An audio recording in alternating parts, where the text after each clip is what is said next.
Good evening అందరికీ. ఇప్పుడు ఇవి మీకు తెలిసే ఎపిసోడ్ ఆల్రెడీ స్టార్ట్ చేసిన విషయం మీకు తెలిసిందే. ఆల్ 26 ఎపిసోడ్ చేసాను, 27th ఎపిసోడ్ అనమాట ఇది.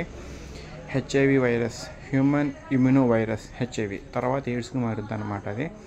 సో ఫస్ట్ మనకి హెచ్ఐవికి వచ్చి తర్వాత ఎయిడ్స్కి కన్వర్ట్ అవుద్ది అనమాట. ఎక్వైర్ ఇమ్యూనో డెఫిషియన్సీ సిండ్రోమ్ అంటారు దాన్ని. సో దాన్ని మందు కనుక్కున్నారనమాట శాస్త్రవేత్తలు. అది కొన్ని $1000 మందు అనమాట అది. ఎందుకంటే అప్పట్లో ఒక 20-30 ఇయర్స్ బ్యాక్కి వెళ్ళిపోతే మ్యాక్సిమం ఒక 10-15 ఇయర్స్ బ్యాక్కి వెళ్ళిన ఎయిడ్స్ అనేది, హెచ్ఐవి అనేది పెద్ద రోగం అనమాట. ఆ రోగం వచ్చిన 10 ఇయర్స్ మహా అయితే ఒక 5-6 ఇయర్స్ తప్పించి ఎక్కువ బతకరు అనమాట. ఫస్ట్ 5 ఇయర్స్ హెచ్ఐవి వ్యాపించిద్ది బాడీ మొత్తం, ఇంకో 5 ఇయర్స్ ఎయిడ్స్ కన్వర్ట్ అయ్యి అది పోయి 10 ఏళ్ళు పోతారనమాట.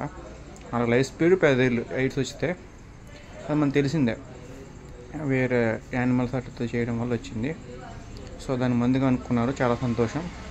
కానీ ఈ మందుని ఎంతవరకు ఉపయోగిస్తారు, మందు ఎంతవరకు ఉపయోగపడుద్ది అనేది క్వశ్చన్ మార్క్. చాలా యానిమల్స్ మీద టెస్ట్ చేశాక మన మీద టెస్ట్ చేస్తారు కాబట్టి ఆల్రెడీ మ్యాక్సిమం చాలా యానిమల్స్ మీద టెస్ట్ చేసి మన మీద మెడికల్ టెస్ట్ చేశారు.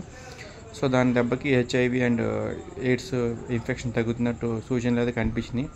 సో త్వరలో మార్కెట్లోకి రావచ్చు. ఎలా అయితే కోవిడ్ సీజన్లో కోవిడ్ వచ్చిందో, అదే కోవిడ్ది వ్యాక్సినేషన్, అలాగే దీన్ని కూడా వ్యాక్సినేషన్ రూపంలో తేవచ్చని నా ఒపీనియన్ హెచ్ఐవిది. మీరు అనుకున్న ఖచ్చితంగా కామెంట్ సెక్షన్ చెప్పడం అది మర్చిపోమాకండి. ఇవి మీకు తెలిసే ఎపిసోడ్ మీకు ఎలా అనిపిస్తుందో ఖచ్చితంగా కామెంట్ సెక్షన్ చెప్పండి. ఎందుకంటే 8 months బ్యాక్ చేశాను, ఈ మధ్య అయితే చేయలేదు, మళ్ళీ ఇవన్నీ స్టార్ట్ చేశాను. దేవుడు విజయం అవ్వాలని చెప్పి కోరుకుంటున్నాను.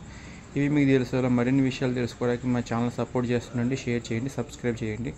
Thank you so much. HIV virus ఎంత డేంజరో సో మనకు తెలిసిందే. సో దానికి దూరంగా ఉండండి మ్యాక్సిమం. వచ్చిన తర్వాత వ్యాక్సినేషన్ అయితే మ్యాక్సిమం వచ్చింది, ఇంకా అది అందుబాటులో రాలేదు. సో దీనిపై మీ ఒపీనియన్ ఖచ్చితంగా కామెంట్ సెక్షన్ చెప్పండి. Thank you.